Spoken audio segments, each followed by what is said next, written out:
पैर दबाना एक संस्कार है। चलिए भैया, लोग शौक से दबा देते हैं, हम लोग भी आज भी जाते हैं, मम्मी सोई भी रहती है तो दोबारा से दबा देते हैं, चलिए यहाँ पर। लेकिन बताइए, आप कहिएगा कि देश पढ़ने को, वो कहाँ जाएगा बेचारा?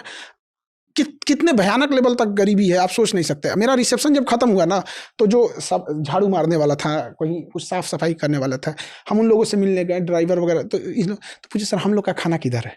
मतलब समझिए, उन्हें ये लगता है कि मेरा खाना अलग है, हम गरीब हैं, हम छोटे लेवल का काम करते हैं, मेरा खाना अलग है, ये तो बड़े लोगों का खाना होगा। फिर हम उन लोगों को वही खाना खिलाएं जो हमारे यहाँ पे हम लोग खाए थे, हमारी फैमिली खाई थी, जो VIP गेस्ट थे वो लोग खाए थे, वही खाना था, कोई फर्क नहीं था। जो उनकी थाली में थी वही उनके थाली में। लेकिन उनका हिम्मत देखिए, टूट चुका था हिम्मत उनको। उन्हें लगता था वहां रखा हुआ था, लेकिन हिम्मत नहीं थी कि प्लेट उठा के खा ले, शायद कोई छीन न ले।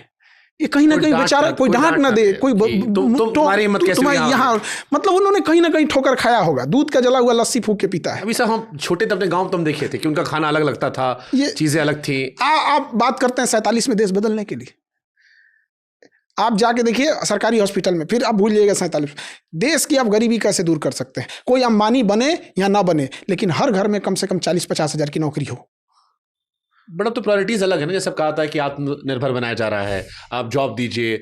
मैं ज़्यादातर जितने कई सारे मुख्यमंत्रियों का मैंने पॉडकास्ट किया और मैं बार बार पूछता था सरकारी नौकरी को लेकर, तो उन्होंने कहा देखो सरकारी नौकरी पॉसिबल नहीं है आबादी के हिसाब से, हम चाहते हैं जिसका जो टैलेंट है उधर अपना एक्सपेरिमेंट करो और उधर नौकरी देना शुरू करो। इंडिपेंडेंट स्वरोजगार जिसको हम कहते हैं, एंटरप्रेन्योरशिप, ये सब भाषण देता है सभी सब, ये सब एक समय के भाषण देना चालू करता है सब। कोई सब चीज़ों की जरूरत नहीं पड़ती, पूंजी चाहिए। गांव का आदमी 2 भैंस रखा है बेचारा, 2 भैंस में परेशान है, एगो भैंस दूध दे रही है, एगो बिसुक गई है, एगो बीमार पड़ गई है, एगो ही पड़ परेशान है। अगर आप उसको पूंजी दे दीजिए बैंक से, अगर बैंक उसे फाइनेंस कर दे, 10 लाख रुपए दे दे, 2 की जगह 20 भैंस लाएगा, 20 भैंस लाएगा। आप भाषणबाजी बंद कर दीजिए, उसकी स्थिति सही हो जाएगी।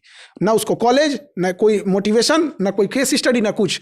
2 से 20 भैंस आने के बाद वो सही हो जाएगा। अगले साल 2 साल 3 साल के बाद 20 भैंस से 50 भैंस पे चल जाएगा, फिर आप पकड़ नहीं पाइएगा उसको। निकल दिया वो, निकल दिया। जो यूं खेल होता है, भाषण सिखाते हैं यहाँ पे। किसी को बेवकूफ बनाना है ना, तो उसे कहिए कि शिक्षा बहुत जरूरी, ये वो जरूरी, भाषणबाजी मत करो। कोई होटल में काम कर रहा है ना, प्लेट उठा रहा है यहाँ पे, जो खाना बना रहा है वो जिंदगी भर खाने बनाते रह जाएगा।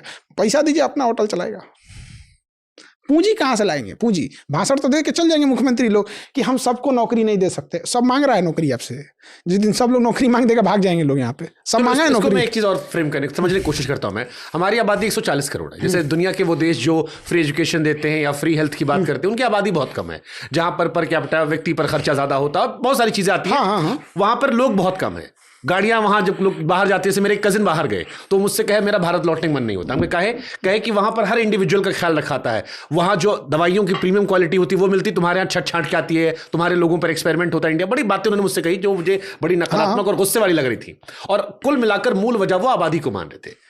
इतनी बड़ी आबादी के हिसाब से इस देश को कैसे उठा सकते? पहली बात ये बताइए, जो आबादी है उसको मार के खत्म तो नहीं कीजिएगा। नहीं कर सकते, थैनोस वाला काम तो नहीं कर सकते हैं कि खत्म कर दें एवेंजर्स वाला। दूसरा, हम आपको कहते हैं कि काम करते हैं, आपके यहाँ ना 25 ठो एकदम खराब ट्रक भेज देते हैं, कोनो काम का नहीं है। आप परेशान हो जाएंगे कहाँ रखें। लेकिन 25 का 25 बढ़िया ट्रक देते हैं, तो क्या कहिएगा, ढेर ट्रक हो गया है, दिक्कत है बहुत। पैसा अच्छा अगर रखेंगे, धक्का पैसा आएगा, मजा काटेंगे। तो 140 करोड़ आदमी को जब आप जनसंख्या के तौर पे देखिएगा तो बहुत दिक्कत होगा। जिस दिन वो आपको वर्क फोर्स दिखने लगेगा, जिस दिन आपको वो दिखने लगेगा स्किल्ड है, वो दिखने, तब बोझ नहीं बनेगा वो।